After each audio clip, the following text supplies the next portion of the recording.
তেসরা ফেব্রুয়ারি শুভ্রজিতের সঙ্গে গাঁটছড়া বাঁধলেন অভিনেত্রী প্রিয়াঙ্কা মিত্র।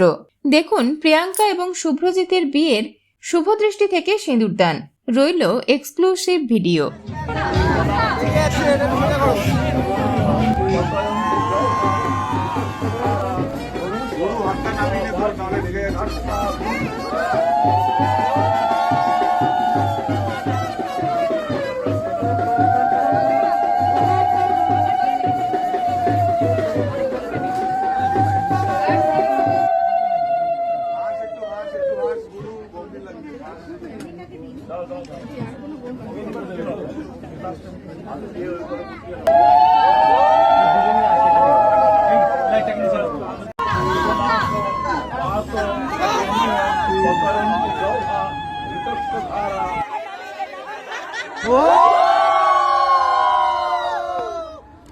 বিনোদন জগতের আরো অন্যান্য খবর নিয়ে ফিরছি, জুড়ে থাকুন আমাদের সঙ্গে।